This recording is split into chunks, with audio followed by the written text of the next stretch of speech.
Hola, estamos aquí en el capítulo 6 de Vidas Sencillas, Corazones Grandes y hoy estamos ni más ni menos que con Emilio Carrillo. Estamos en Sevilla y Emilio, es verdad que este programa empezó, este proyecto con la intención de gente del puerto de Santa María, pero justo estaba aquí comentándole ahora que Emilio es una persona que yo sentía que tenía que estar aquí, siendo parte de esta experiencia.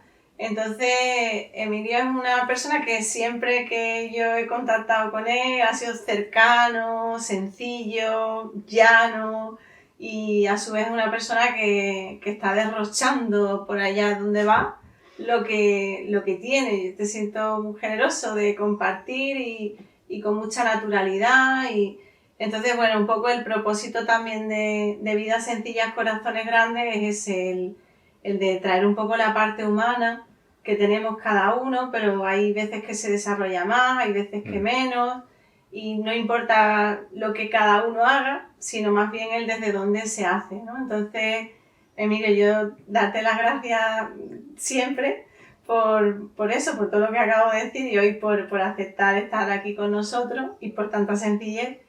Y bueno, sé que tienes una trayectoria profesional enorme.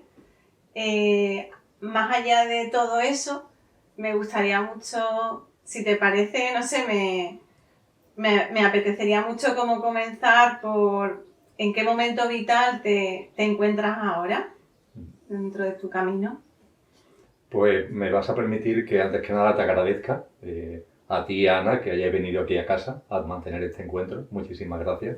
Para mí es un placer. Así que si tú estás agradecida, yo también, y el agradecimiento es mutuo y compartido.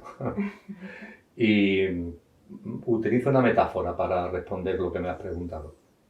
Yo diría que estoy en pleno Guadiana, y ahora me explico, y disfrutando y gozando enormemente del discurrir del Guadiana.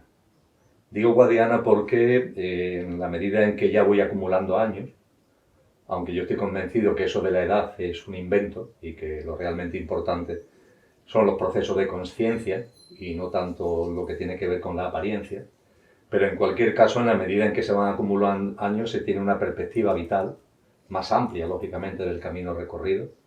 Y yo veo mi vida como una vida donde, como le pasa al río Guadiana, al principio fluye de una forma muy visible, que tiene que ver con mi infancia, con mi adolescencia, donde la espiritualidad y mi ligación muy en particular a Cristo Jesús estaba muy enraizada. Y posteriormente ya los años de universidad, la actividad profesional y académica, etcétera, etcétera, me va llevando por unos derroteros que, como el río Guadiana, se mete bajo tierra.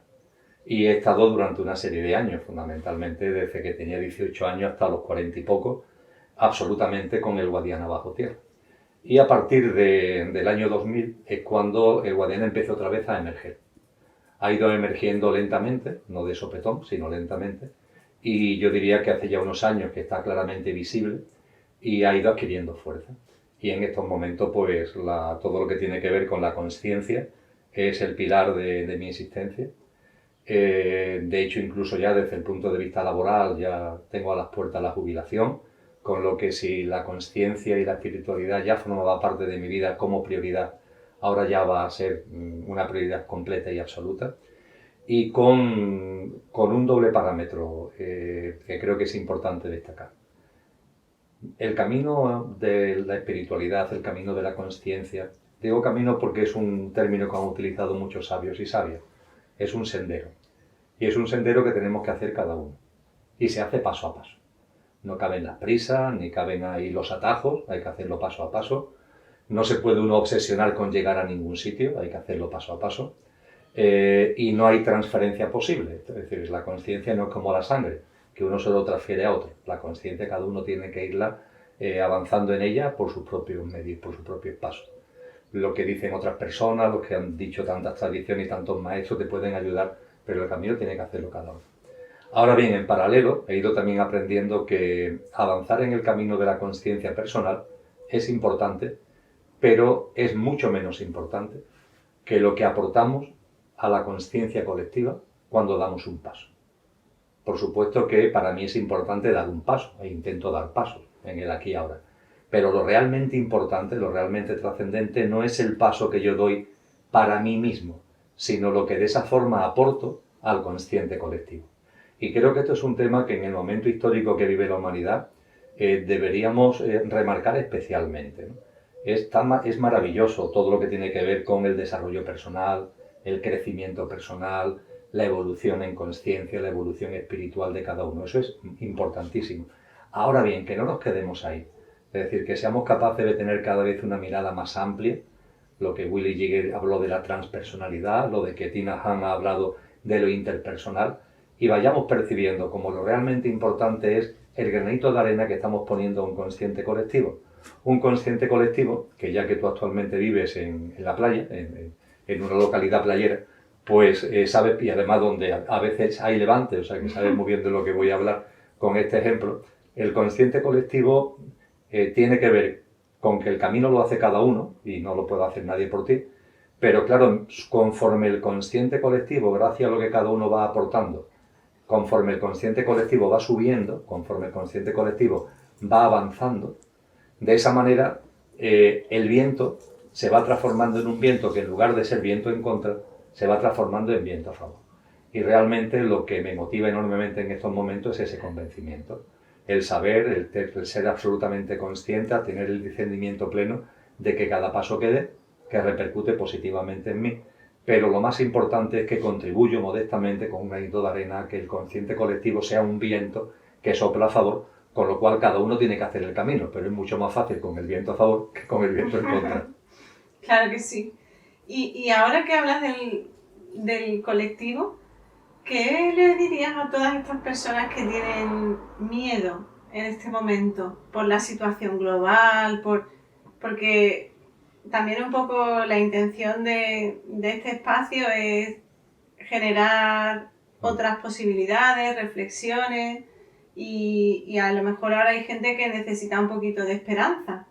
Entonces, ¿qué le podríamos decir a esas personas que pueden estar sintiendo miedo, preocupados, etcétera? Porque, bueno, quizás hay esperanza también en ese colectivo gracias a la actividad consciente de algunas personas. Claro. Mira, igual que hay un consciente colectivo, hay un inconsciente colectivo. El consciente colectivo, la psicología no lo ha desarrollado mucho, la espiritualidad sí. El inconsciente colectivo sí se ha ocupado mucho de la psicología. Y el inconsciente colectivo está basado por una serie de premisas, de sistemas de creencias, que en lugar de ser el viento que te ayuda a avanzar, se convierte en una rémora, se convierte en un obstáculo. Y el inconsciente colectivo está ahí. El inconsciente colectivo se alimenta con todo lo que tiene que ver con baja vibración, con baja frecuencia vibracional. Sean pensamientos, sean emociones, sean acciones, sean reacciones de baja frecuencia vibracional, todo eso alimenta, no solamente afecta a la persona, sino que alimenta al inconsciente colectivo. Hoy día, ciertamente, estamos viviendo una serie de vivencias y experiencias que lo importante no son esas experiencias en sí, sino el cómo se viven esas experiencias. Para mí estas experiencias están siendo un trampolín, para mí, para muchas personas. Nos están ayudando a conocernos mejor, nos están ayudando a establecer unos lazos más fraternales y más conscientes con otras personas, nos están ayudando a que se caigan velos de todo lo que está a nuestro alrededor. Para otras personas, sin embargo, todos los removimientos que hay actualmente, pues lo que le están originando fundamentalmente es miedo, en el sentido estricto del término, y también incertidumbre, inseguridad y dudas. Con lo que los hechos son los mismos, pero el cómo se viven los hechos, cómo se vive es el que es muy diferente. Centrado así la cuestión del miedo, primero, respeto absoluto. Cada cual está en su camino, como decíamos antes, y merece todo el respeto. Posiblemente los que ahora a lo mejor no tenemos miedo, pues en otras circunstancias, vete a saber en cuántas vidas hemos tenido ese miedo, que ahora no lo tenemos. Pero hay que tener el máximo respeto a los que lo tienen. Junto con ese máximo respeto, el poner también, o el subrayar también, de que el miedo puede ser una espoleta de conciencia. O sea, el miedo en sí no es ni bueno ni malo. El miedo es algo que llega al ser humano y depende de cómo lo utilicemos. Puede ser un factor de anquilosamiento, puede ser un factor que nos paraliza, o puede ser algo que te remueve y que mira por dónde te ayuda a dar un paso adelante.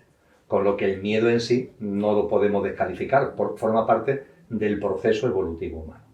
Y finalmente, como tema a compartir con las personas que todo esto lo están viviendo, con un miedo que está muy ligado al inconsciente y que de alguna forma puede estar paralizando, dificultando su proceso evolutivo y dificultando que ponga un grano de arena al proceso evolutivo colectivo.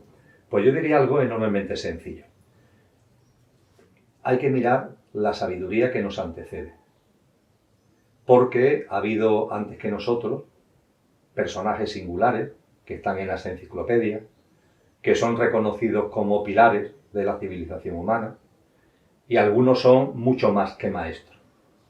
Para mí, ya cité antes, la figura de Cristo Jesús es fundamental. Pues bien, cuando acudimos a esas enseñanzas, se ha llevado a cabo lo que me gusta denominar la preparación al parto.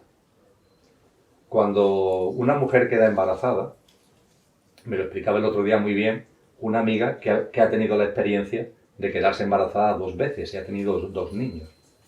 La primera vez que se quedó embarazada, asumió todo el proceso de embarazo y vivió el parto sin preparación ninguna. Ya está, no consideró necesario la preparación y vivió el parto como tal. Y bueno, pues tuvo los dolores propios del parto, pero además ella me decía que tuvo multitud de dudas, de preguntas, de interrogantes en los días previos y en el propio proceso de parto que le generaron una especial ansiedad. Cuando se quedó embarazada por segunda vez, hizo preparación al parto. Y ese segundo parto fue radicalmente distinto. No porque no tuviera los dolores del parto, que es los que tiene, lo que corresponde en naturaleza. Pero sin embargo, como estaba preparada, ya tenía una serie de herramientas y tenía una serie de conocimientos que facilitaron que el parto fuera totalmente distinto. Fue mucho más armonioso, lo vivió de una forma más amorosa y más hermosa, e incluso, por ejemplo, le habían advertido que a lo mejor el bebé al salir, pues el cordón umbilical se puede enrollar por el cuello, en fin, le habían puesto ya por delante determinadas cosas que pudiera ser o no que pasaran, pero que si pasaran que no se preocupara, que forma parte de algo natural. Y efectivamente, el bebé suyo, este segundo, tuvo ese problema con el cordón umbilical y claro, como ella ya la habían preparado, pues lo vivió sin traumas y disfrutando del parto, más allá de los removimientos que conlleva. ¿Por qué digo esto y por qué digo esto con relación al miedo? Que la humanidad está llamada a transformarse en una nueva humanidad, está anunciado.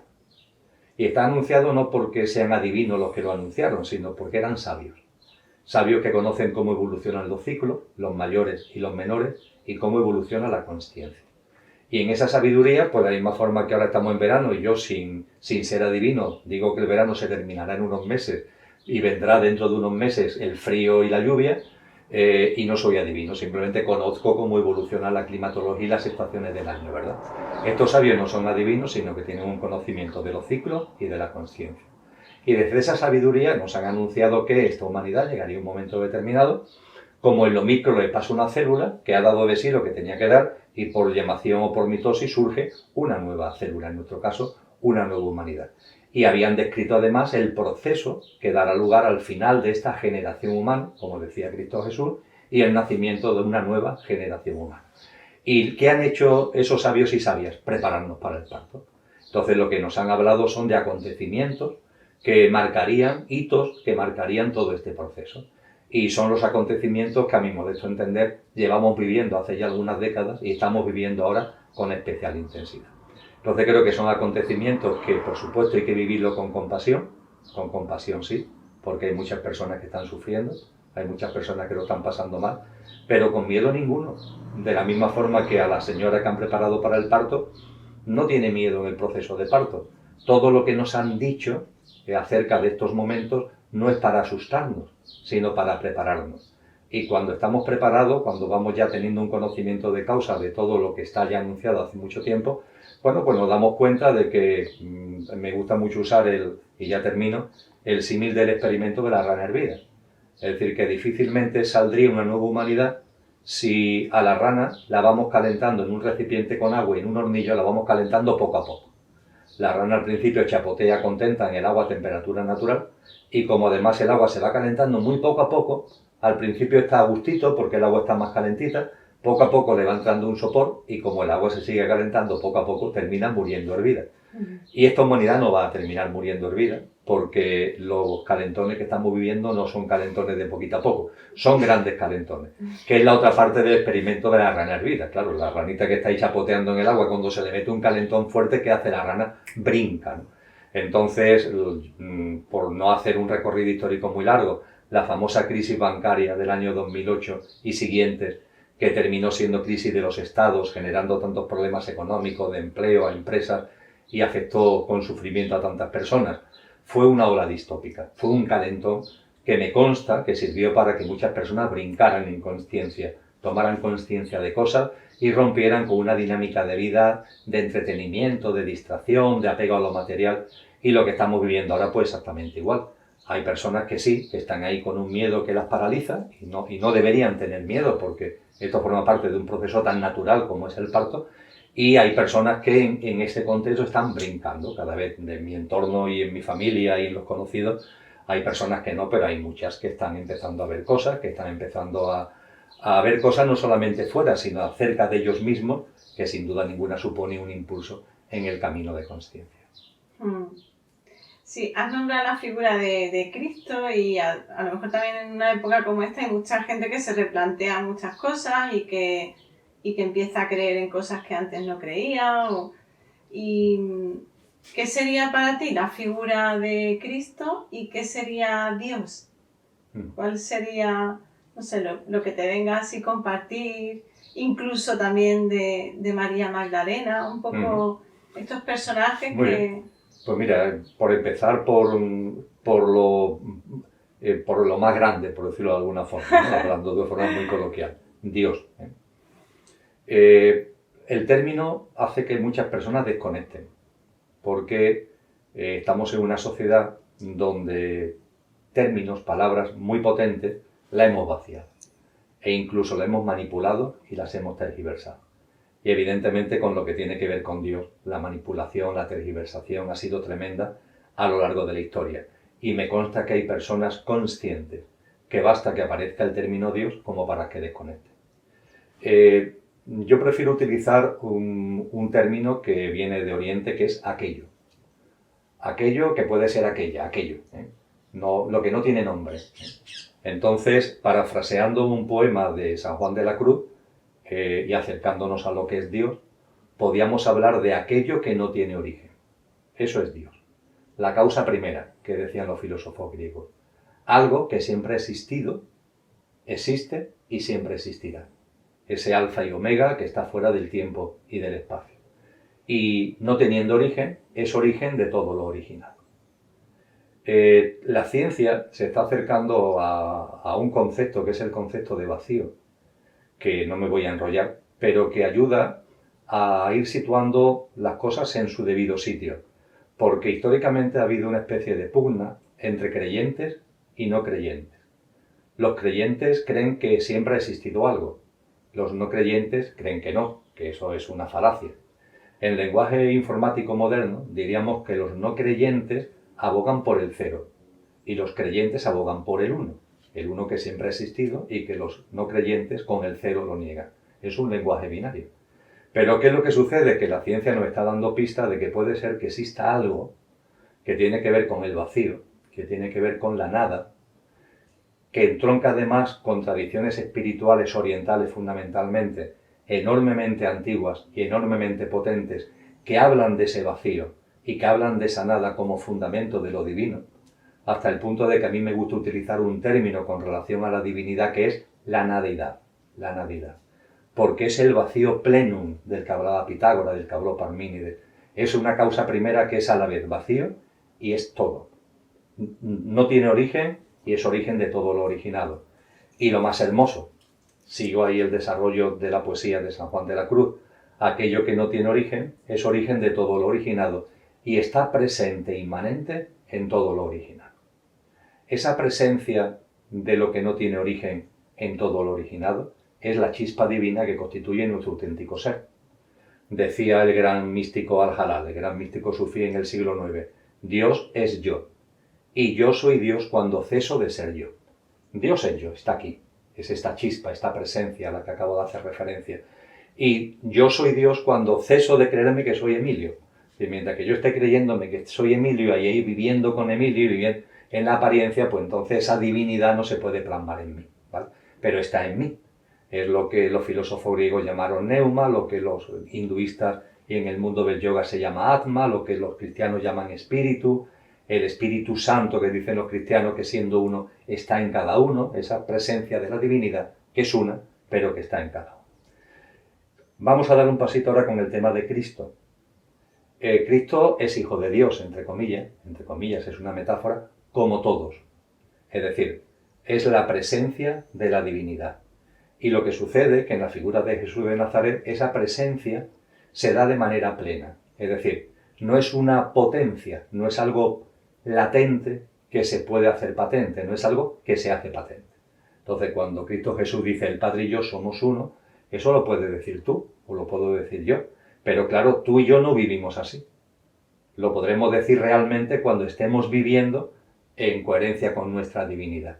Lo crístico es una energía universal que tiene que ver con plasmar en la vida cotidiana, en la existencia, da igual el plano, da igual el planeta, es una energía universal, que significa que las formas de vida, teniendo en nosotros la divinidad, la plasmamos en nuestro quehacer cotidiano.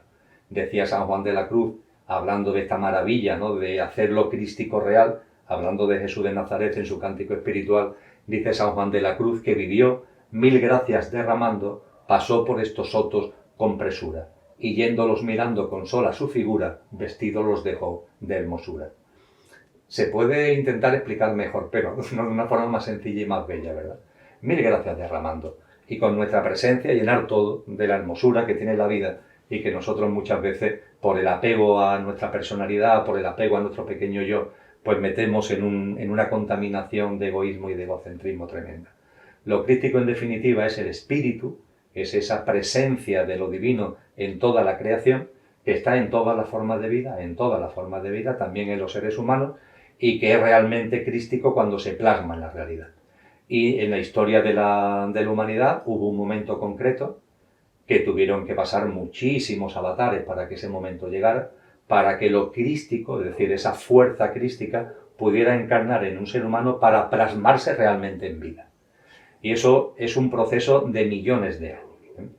Como es tan largo no vamos a entrar en él, pero la Madre Tierra tuvo un proceso de preparación, de evolución en consciencia muy largo, muy dilatado, para acoger una forma de vida que permitiera en un momento determinado, y esa forma de vida también tuvo una evolución, que es la humanidad, muy dilatada, para que en un momento concreto un ser humano, da igual el sexo, da igual absolutamente, pudiera acoger esa fuerza crística y hacerla realidad. Y eso además marca un antes y un después, no solo para la humanidad, sino para la Madre Tierra.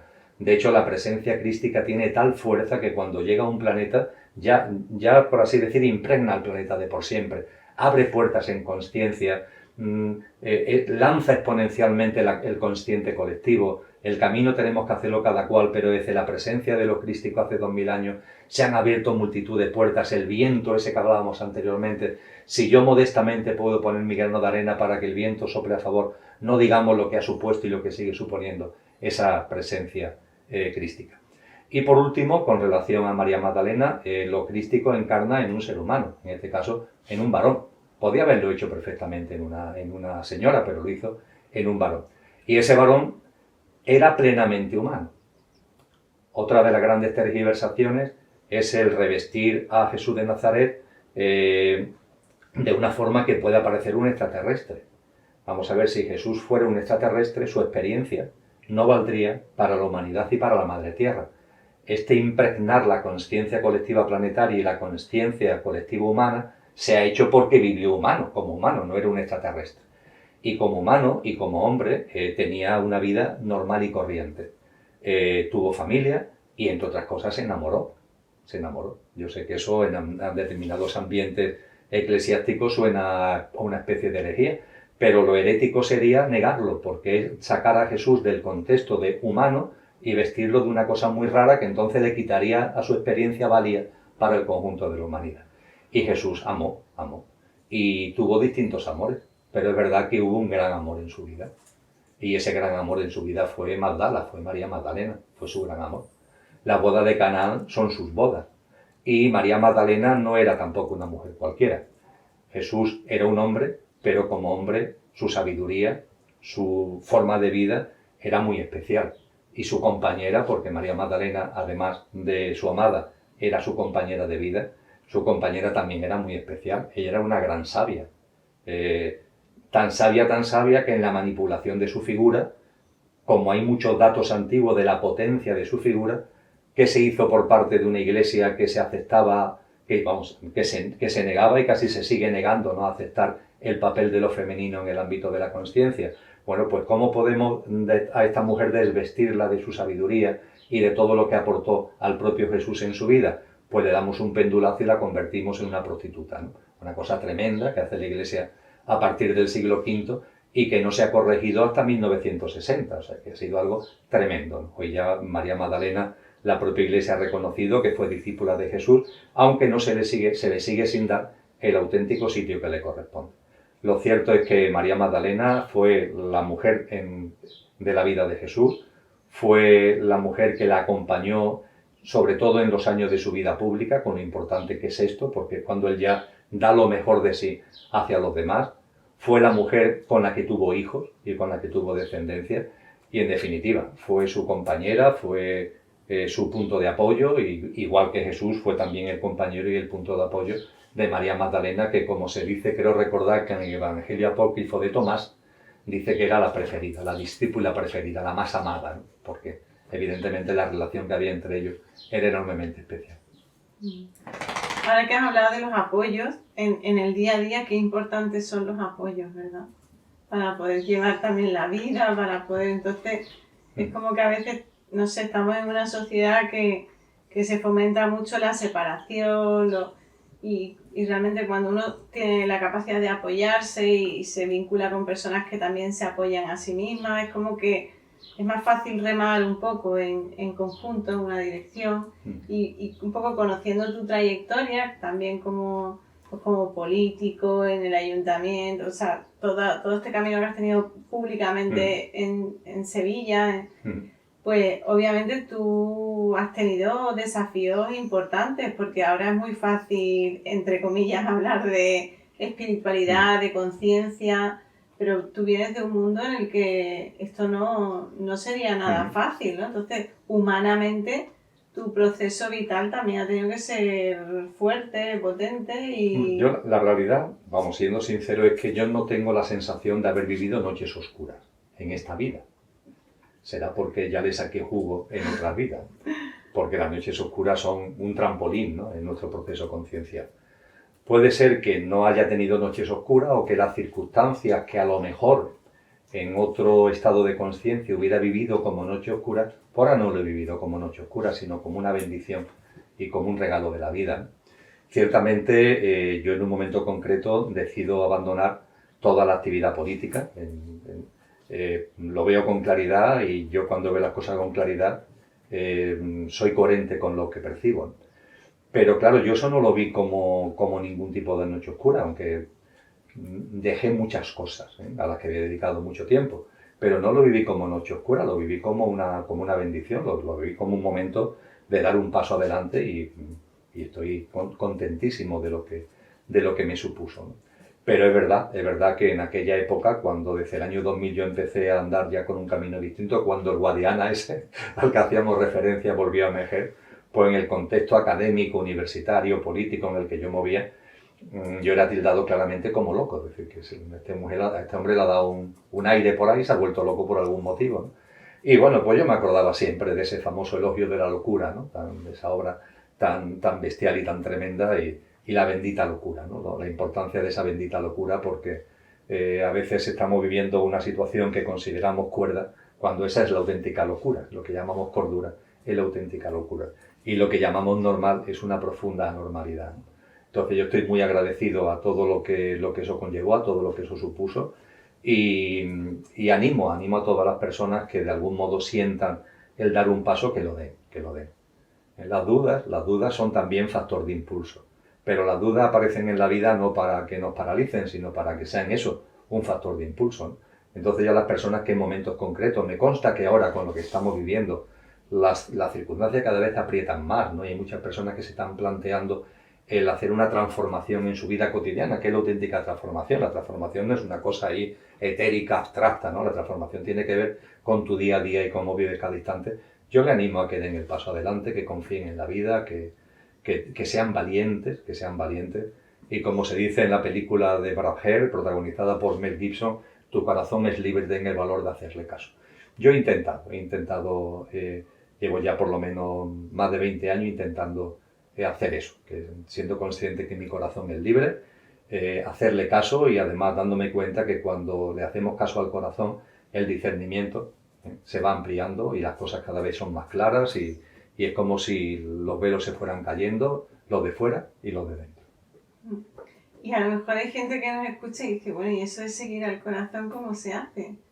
¿Qué se le podría decir a esas personas que te ha ayudado a ti a seguir un poco eso? Que hay gente que dice, oye, pues yo creo que esto solamente es un órgano que hace así, que me mantiene vivo, pero ¿cómo se reconoce eso de...? Pues mira, lo tengo muy sencillo de explicar, porque en este sillón que me acompañan hace muchos años, han estado en distintas casas y me acompañan hace muchos años. Bien, pues yo cuando me despierto, a los 15 o 20 minutos de haberme despertado, estoy sentado en uno de estos sillones y dedico un tiempo. ¿A qué? Pues fundamentalmente a la nada, es decir, le dedico un tiempo a no pensar en nada y a darme la oportunidad de que lo que realmente somos aparezca en escena. Es una hora idónea, a mi modesto entender, insisto, respetando los biorritmos de cada cual. Hay personas que lo hacen por la noche porque su biorritmo es más noctámbulo, ¿no? Pero para mí el amanecer es un momento muy propicio, ¿no? Porque es toda la naturaleza la que te ayuda. Hay todavía un enorme silencio antes del amanecer, es como si la vida te abrazara especialmente para que la mente tuviéramos más posibilidades de que se calle, de que no esté ahí en su autopresencia, y eso hace que aparezca la consciencia. Es lo que es mi proceso meditativo matinal.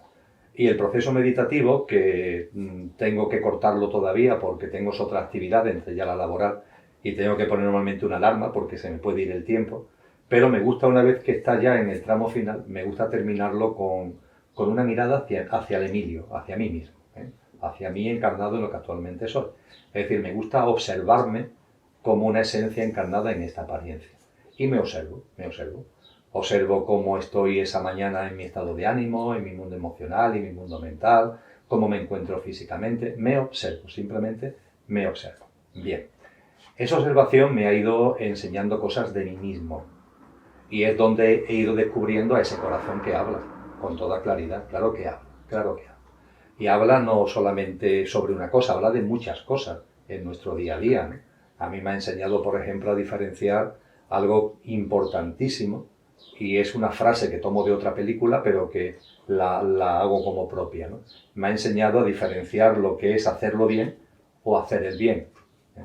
Porque yo en mi actividad, esa actividad política a la que antes hacíamos mención, hubo un momento concreto en el que percibí con claridad que tenía una disyuntiva delante mía. El corazón me dijo, tienes que hacerlo bien.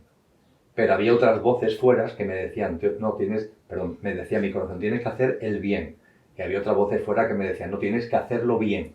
Hacerlo bien es lo que te dice tu organización, tu empresa, lo que te dice la sociedad, los cánones, los sistemas de creencias, que si los cumples, lo estás haciendo bien. Pero después hay una voz interior que te dice, no, eso es hacerlo bien según las influencias externas. Pero aquí hay algo que te está diciendo que hacer el bien en consciencia, utilizando todos estos términos entre comillas, el sacar lo mejor de ti mismo, el ponerlo al servicio de los demás, eso va por otro sitio.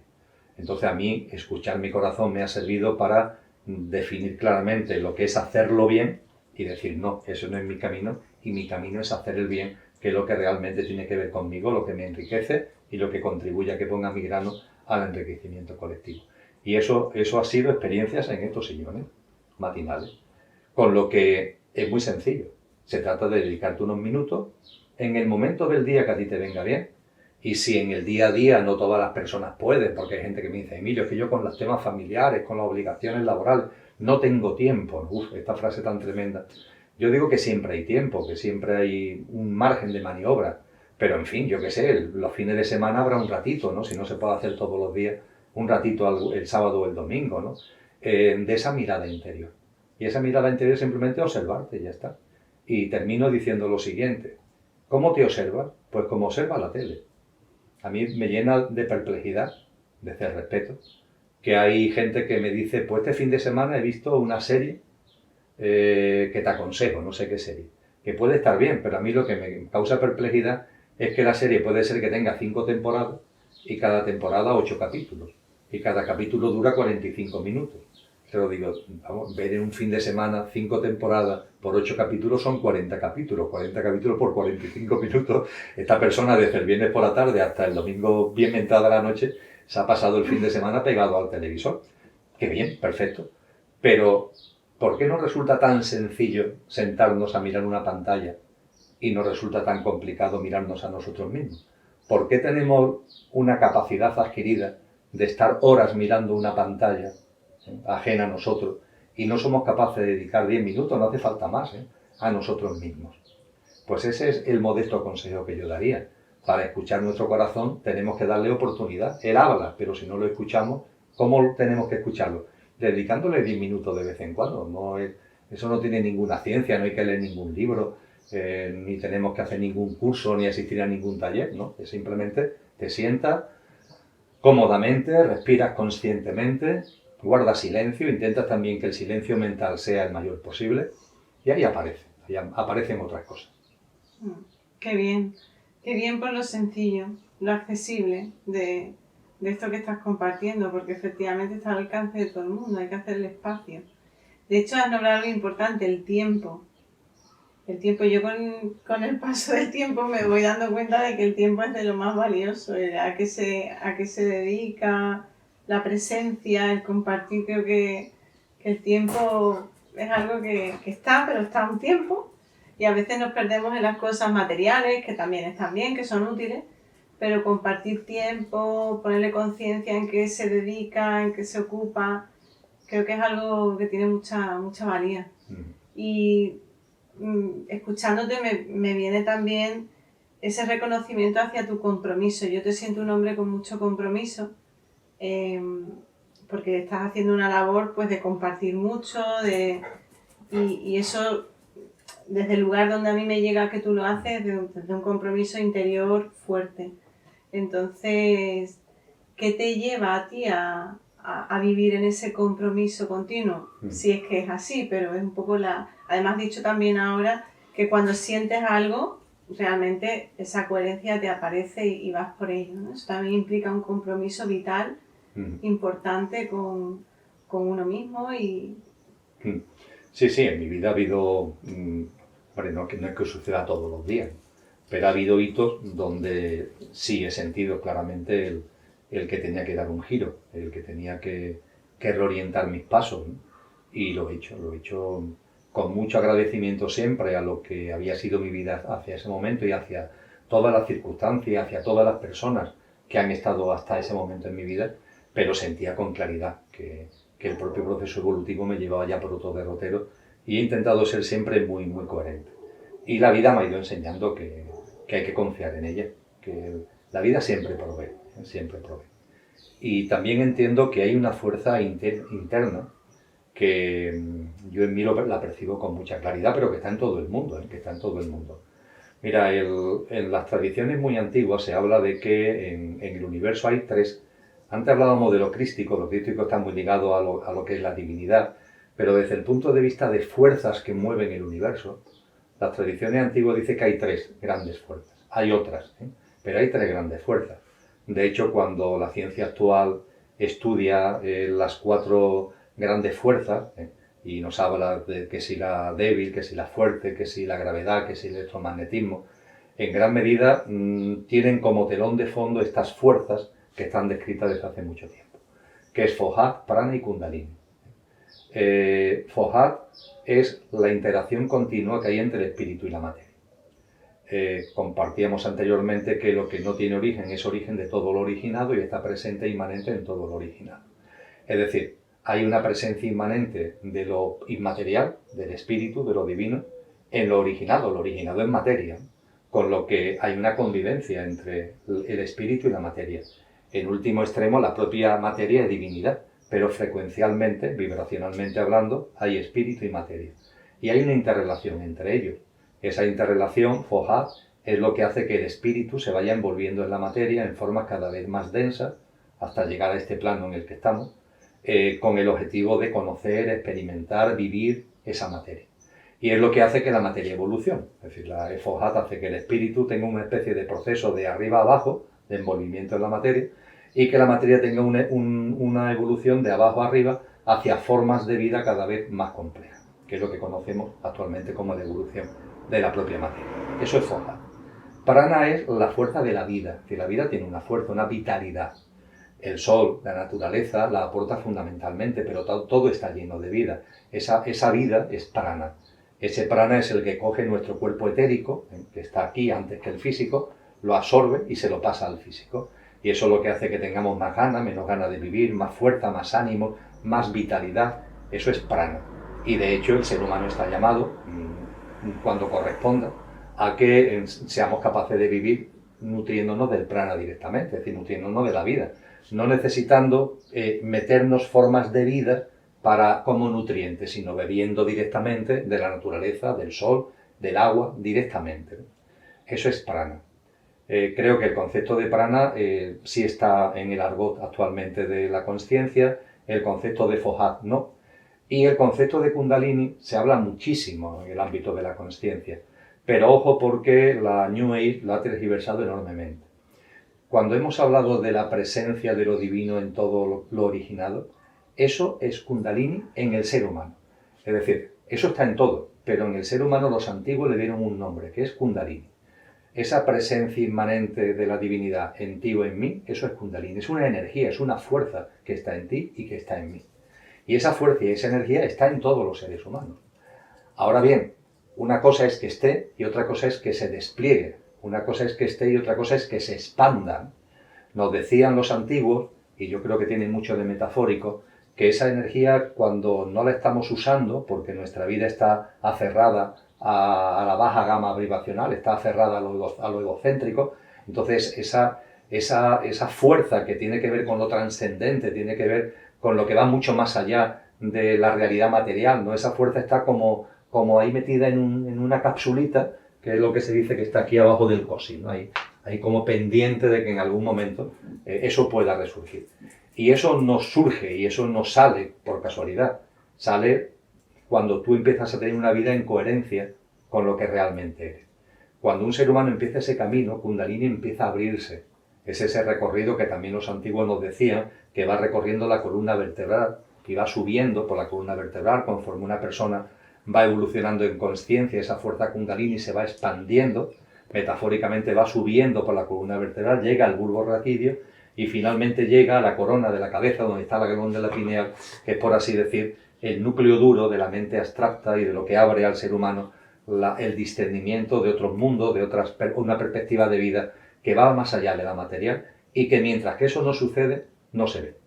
Que mientras que eso no pasa, no se ve, está ahí, pero no lo ves.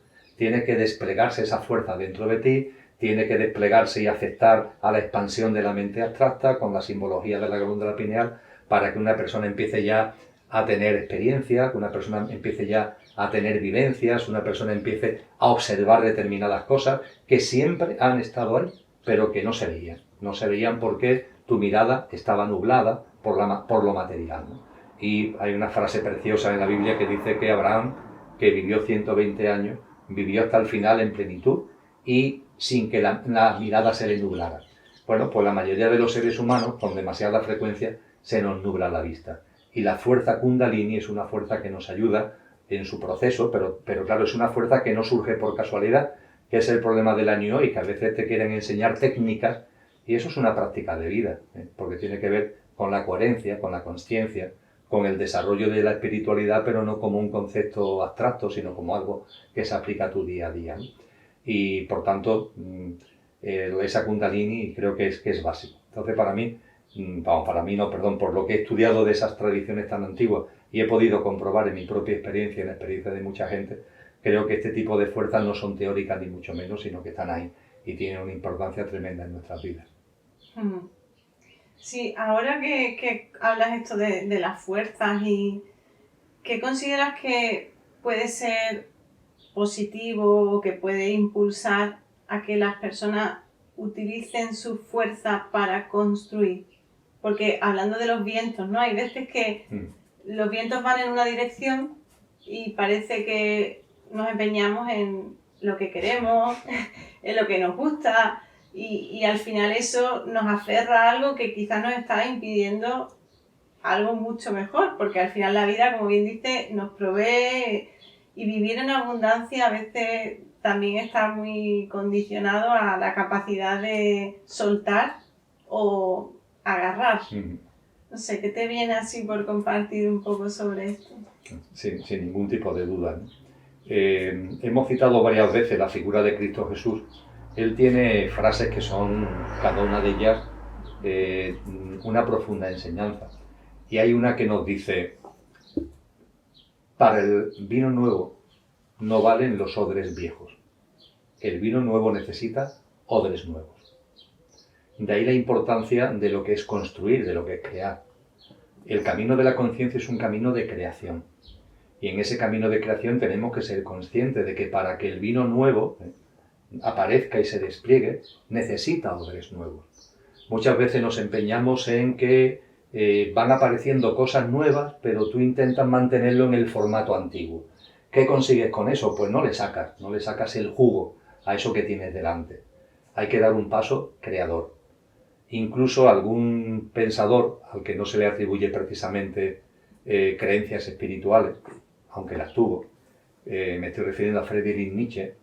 Nietzsche, en Así habló Zaratustra, en el primer discurso de Zaratustra, el libro Así habló Zaratustra son muchos discursos de Zaratustra.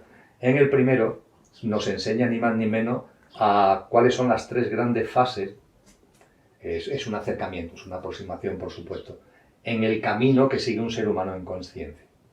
Y nos dice Nietzsche que el primero es el camello.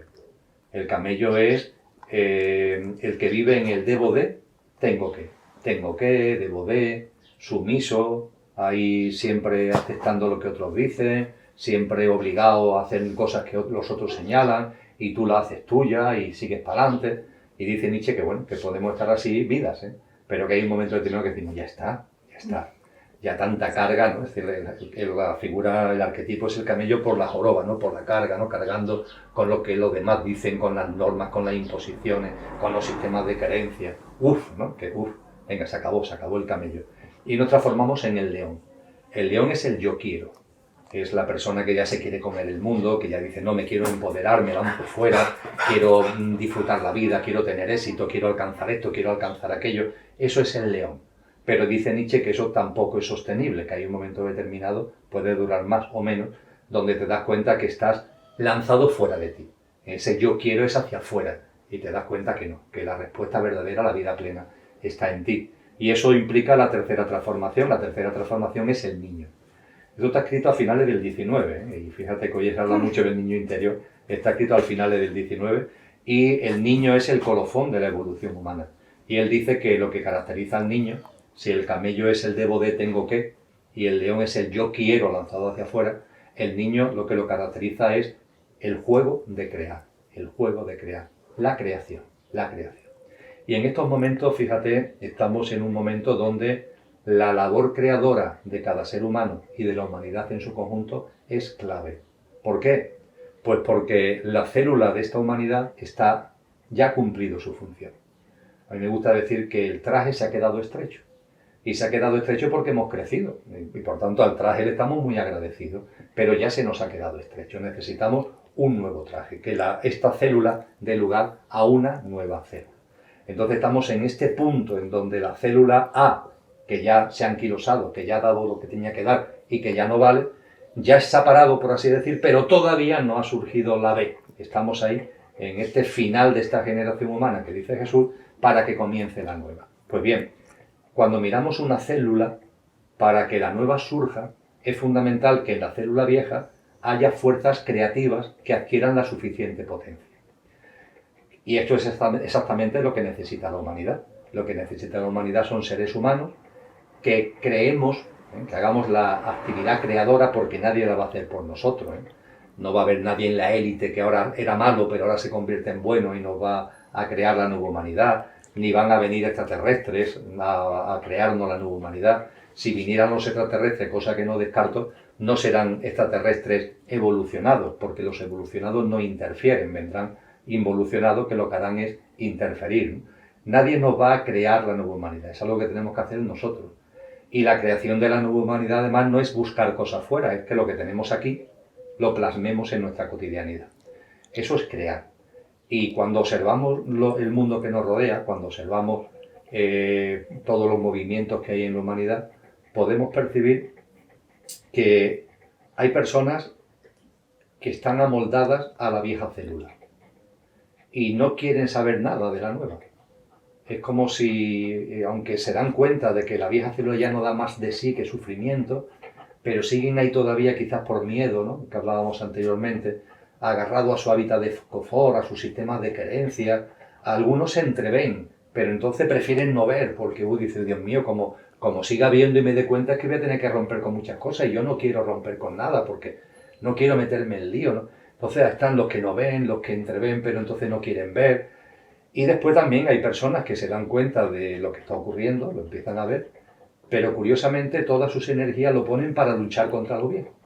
Es algo que me llama la atención, es decir, que bien, ya nos damos cuenta de que el traje se ha quedado estrecho, que vamos a estar remendando el traje, si no va a servir de nada, si se nos ha quedado estrecho, ¿no? Lo que tenemos que hacer es construir un nuevo traje, y los materiales los tenemos en nosotros, pues vamos a ponernos a construir la nueva casa, el nuevo traje. Tú antes hablabas de tiempo, de energía, nuestro tiempo, nuestra energía, que la energía es ilimitada, es infinita, pero en la clave temporal de nuestra vida humana está marcada por unos parámetros temporales y tenemos que priorizar a dónde dedicamos y a dónde orientamos la energía, ¿no? Entonces, que nuestra energía no vaya dirigida a remendar lo viejo, porque eso no tiene sentido. La casa se está cayendo desde los cimientos, no vamos a ponernos a reformar ahora el techo o a remodelar los tabiques, vamos a poner toda nuestra energía a construir lo nuevo. E insisto, porque creo que eso es también muy importante y con ello termino, construir lo nuevo no significa inventar. Si no tenemos nada que inventar, lo que tenemos que hacer es vivir en coherencia con lo que somos. Decía Cristo Jesús, hay que nacer de nuevo. Eso es construir la nueva humanidad. Eso es ser creadores de la nueva humanidad. Nacer de nuevo, que es morir a una forma de vida para resucitar a otra forma de vida. Pero no con el fallecimiento físico, sino aquí y ahora, en esta vida física. Tú con lo que eres y yo con lo que soy.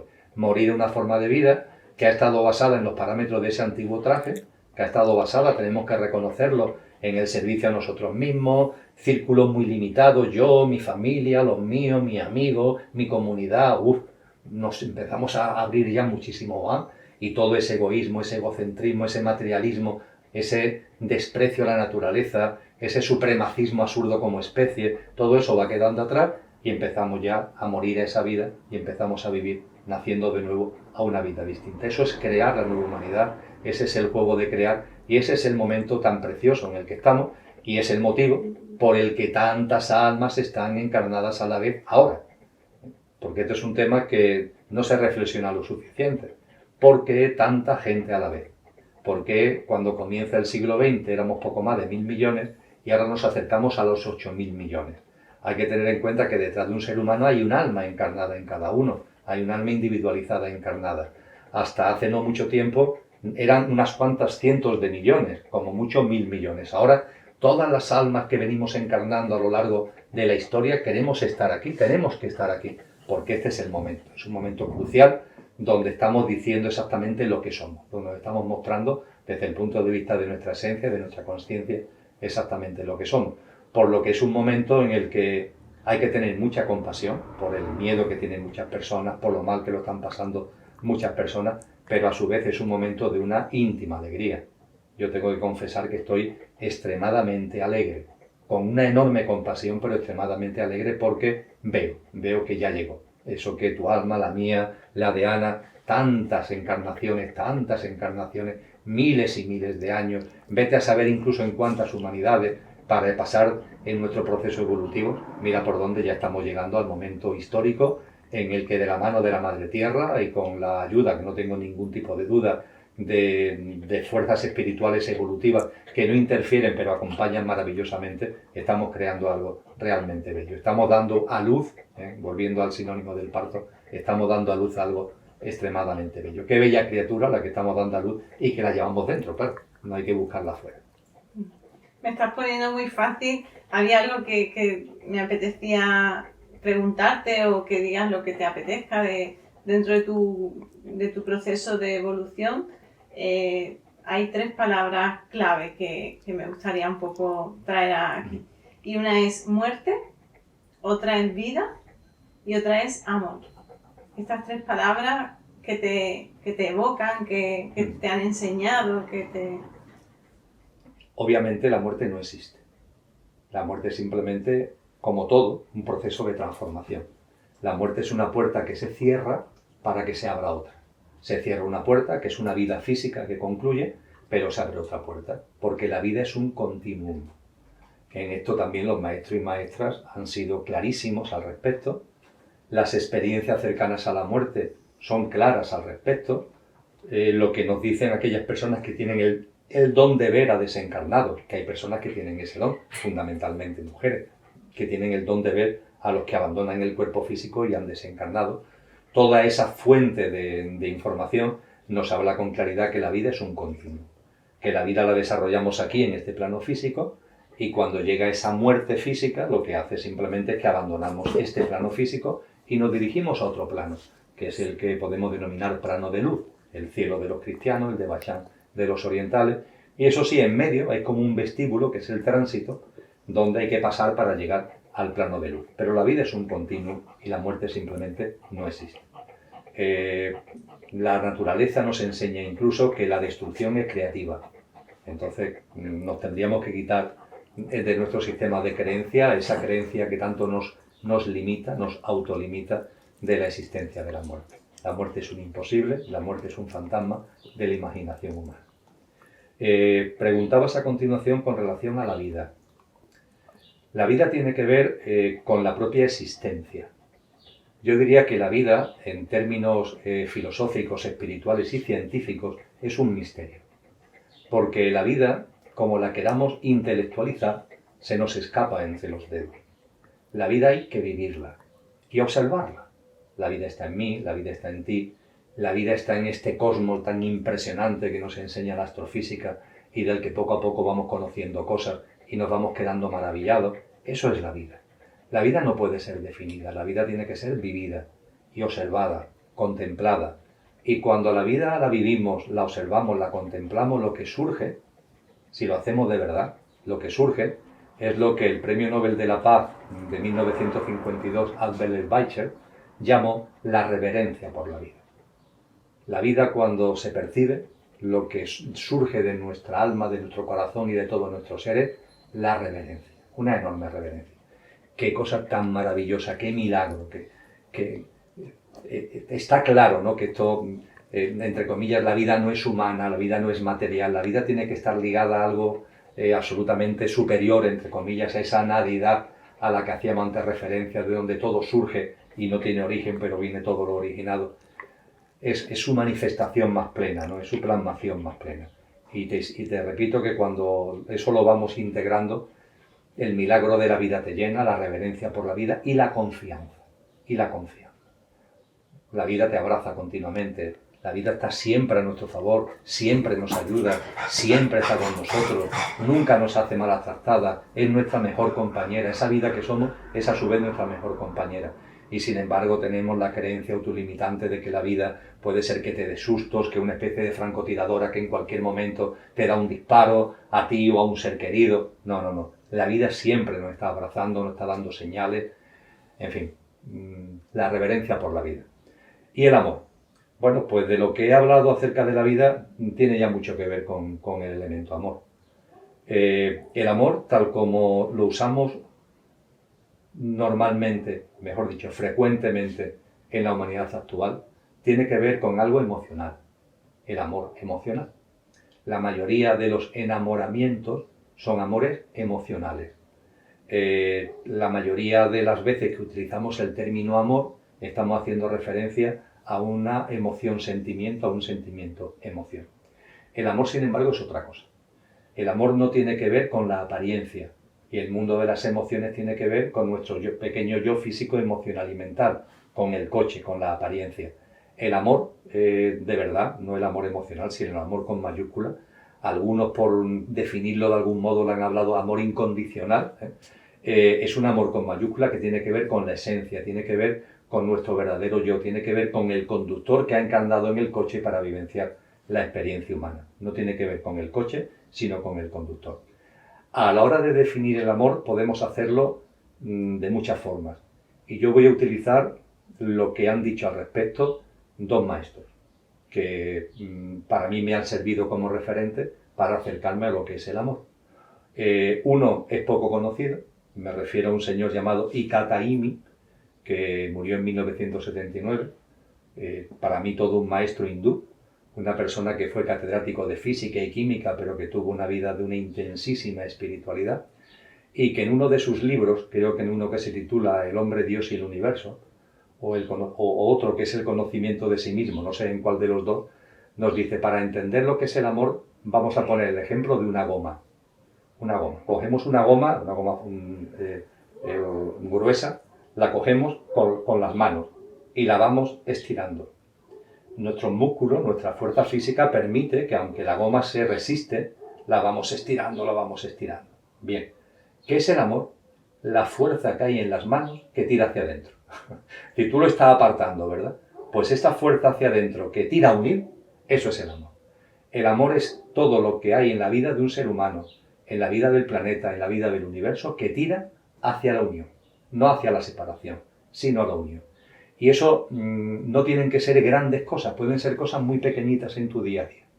Siempre que hay algo que te acerca y que no te aleja, siempre hay algo que une y no divide. Fíjate actualmente que donde si ya hubiera pocas cosas que nos dividen, ahora estamos más leña al fuego, ¿no? Separando, dividiendo, los pros, los anti, siempre igual. Bueno, pues eso es tirar la goma hacia afuera. Pero aquí hay algo que está en nosotros y que dice, no, ese no es el camino. El camino es ir salvando tantas separaciones y dejando atrás tantas rupturas, tantos rechazos y algo que realmente nos une, porque fíjate si estamos unidos cuando realmente la presencia de lo que no tiene origen es nuestra auténtica naturaleza, esa presencia que es exactamente la misma en mí que en ti y en cualquier forma de vida. Fíjate si estamos unidos. No es que seamos hermanos, somos mucho más que hermanos. Para mí este ejemplo de la goma de Taimi me sirvió de referente porque me la aplico en mi día a día. Es decir, yo me doy cuenta en mi día a día cuando ante determinadas circunstancias estoy separando o estoy uniendo. Y además también me doy cuenta de que cuando caigo en la dinámica de separar, hay esfuerzo. Hay que estar... Me doy cuenta. Y en cambio, cuando unimos, dice Taimi que la vida siempre te reporta alegría y felicidad. Que siempre que en nuestra vida cotidiana las acciones las vamos dirigiendo hacia esa unión, no hacia la separación, hay algo en ti que se alegra, hay algo íntimo que te produce una felicidad que no tiene que ver con fuera, sino que tiene que ver contigo. Y si hablaba de dos, he dicho Taimi y el otro es mucho más conocido, y el ejemplo no, la glosa que él hace del amor es mucho más conocida y me refiero a Pablo de Tarso, a San Pablo, con su famosísimo himno del amor. El himno del amor de San Pablo en una de sus cartas es que lo dice todo, define el amor perfectamente, a ese amor que tiene que ver con el conductor, con la esencia, no con la apariencia, la pone absolutamente en evidencia. Y yo me quedaría casi con el principio del himno al amor, ¿no? Que si no hay amor, todo lo demás no vale absolutamente de nada. Si a las personas que no recuerden este himno, que es un poquito largo, por eso no lo recito, lo alentaría a poner en internet el himno al amor, porque es una belleza y nos dice con toda claridad lo que el amor realmente significa. Esto conlleva que si lo que solemos sentir es un amor emocional, las relaciones entre los seres humanos está basada en un amor cápiti disminuido y no en el verdadero amor, pues no, es perfectamente posible también que ese amor con mayúscula también forme parte de la experiencia de dos seres humanos que se enamoran.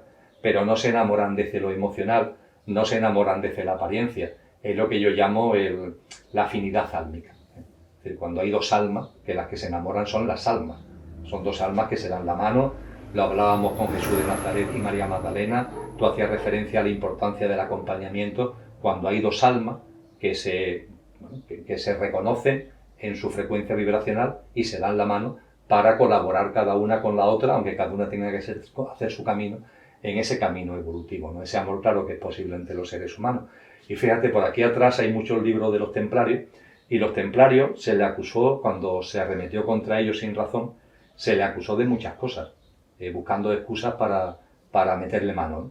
Y una de las cosas que se le acusó es de practicar la homosexualidad. Y la prueba del 9 para demostrar su homosexualidad es que uno de sus emblemas favoritos eran 2 templarios montados en un caballo. Un caballo con 2 templarios. Entonces decían, claro, ahí están liados entre ellos, los 2 montados en el mismo caballo.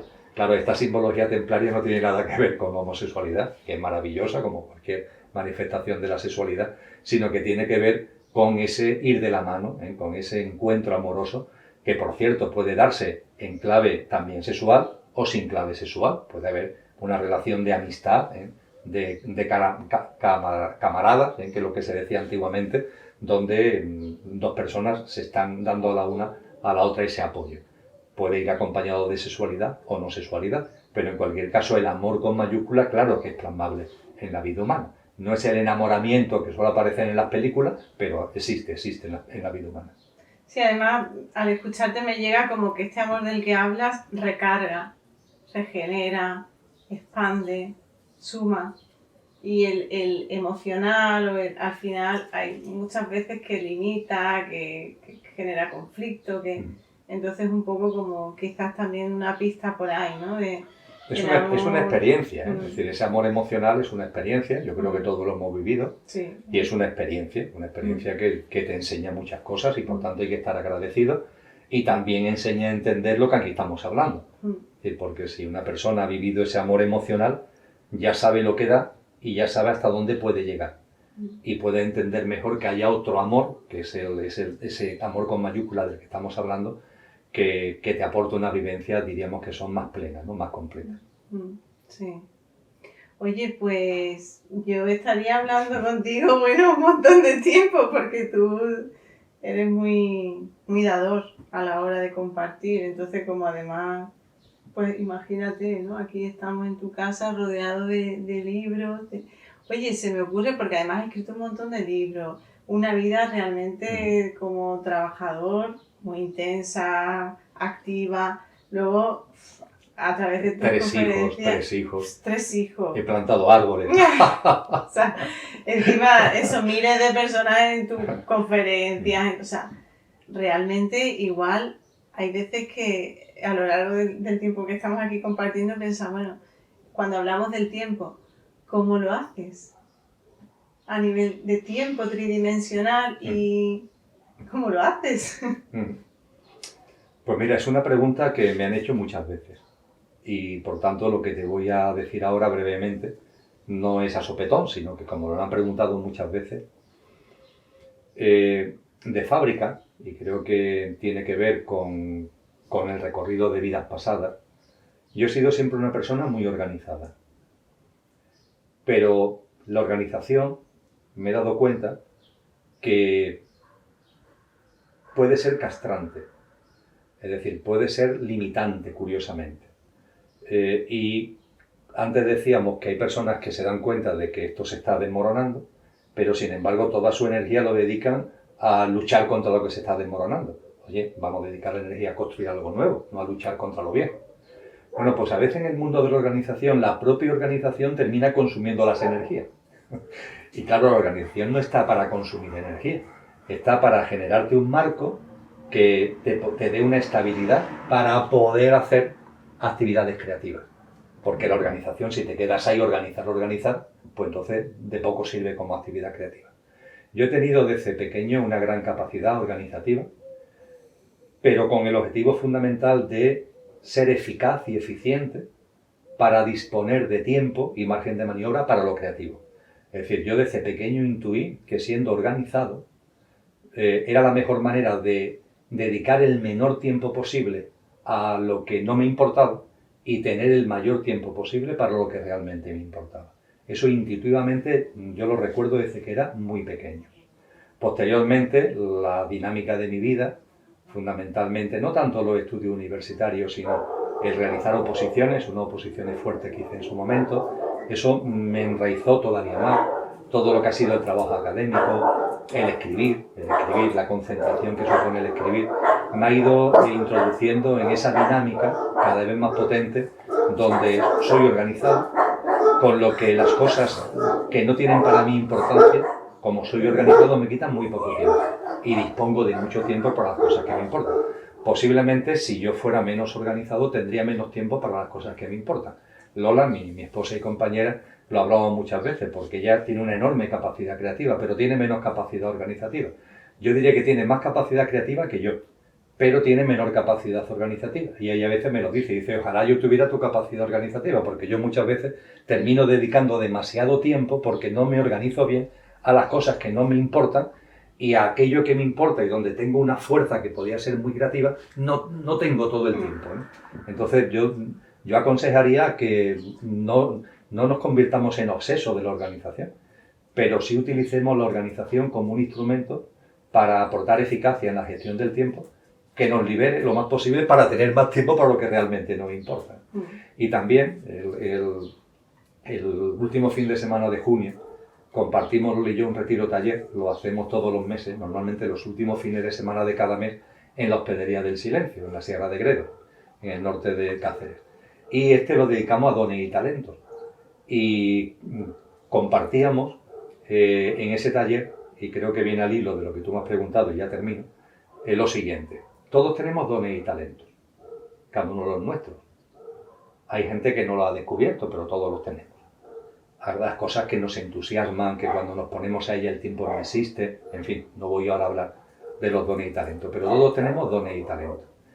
Pues bien, yo he ido aprendiendo que para que mis dones y talentos los pueda poner en práctica, necesito atender lo antes posible y lo mejor posible a aquellas cosas que están en mi vida que no son dones y talentos. Yo lo llamo la cola de espera. Es decir, yo soy consciente que hay una serie de cosas que tengo que hacer y que no son exactamente lo que me apasiona, no exactamente lo que me entusiasma, pero tengo que hacerlo. Actividades laborales, temas familiares, gestión cotidiana de cosas, cosas que me piden a lo mejor amigos y amigas que creo que de corazón debo hacer, pero que me restan un tiempo que no puedo dirigir. Yo eso lo llamo la cola de espera. Y yo lo que he ido aprendiendo es que la cola de espera la mínima. Es decir, yo quiero estar siempre muy limpio de cola de espera porque es la forma de estar pleno en mi actividad creativa. Entonces, cuando algo aparece en la cola de espera, no lo dejo a la espera, sino que lo hago. Que le tengo que dedicar una hora, que le tengo que dedicar una mañana, lo hago, pero desaparece de la cola de espera. Hay otras personas que dicen, no, ya esto que me entusiasma menos ya lo haré, ¿no? Claro, cuando te das cuenta el problema es que eso que te entusiasma menos no es uno, sino un montón de cosas y te terminan lastrando, porque te agobian, te quitan estabilidad, te generan ansiedad y te terminan lastrando para lo que de verdad es lo que te genera entusiasmo, tus dones y talentos. Qué bien, Emilio. Seguro que esto ayuda a mucha gente también, bueno, desde la practicidad. A mí me ha ayudado, aunque ha sido intuitivo, pero cuando me di cuenta me ayudó más todavía.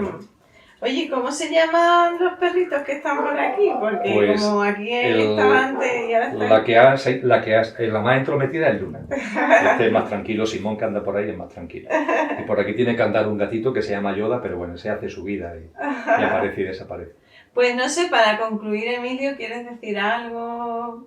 Pues yo quiero terminar como empecé, agradeciéndote a ti y a Ana que estéis aquí y que hayamos compartido este encuentro, que la verdad es que no tengo ni idea cuánto habrá durado, tú tampoco, pero hemos pasado maravillosamente.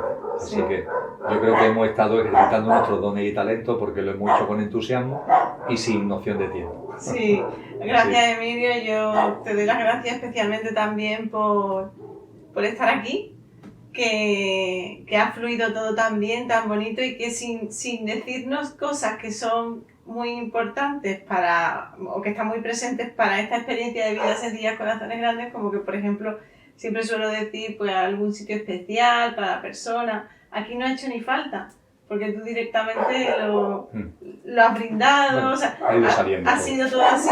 Entonces también esto me trae un poco como la cosa de que cuando se está vibrando, se está siguiendo en eso que se vibra, pues realmente lo que sucede es que los elementos van apareciendo y no hay ni que decirse. La vida los pone por delante, luego se va dando la sintonía. Yo te quería preguntar por lo de la muerte, era una de las pocas cosas que y de pronto me lo he puesto muy fácil, ¿sabes? Como, entonces un poco también lanzar esto de la alegría de fluir con los elementos que van apareciendo y dejarse llevar. Así que muchas gracias, Emilio, de todo el muchas gracias a corazón. las personas que nos ven. Sí, gracias, gracias. Muchas gracias.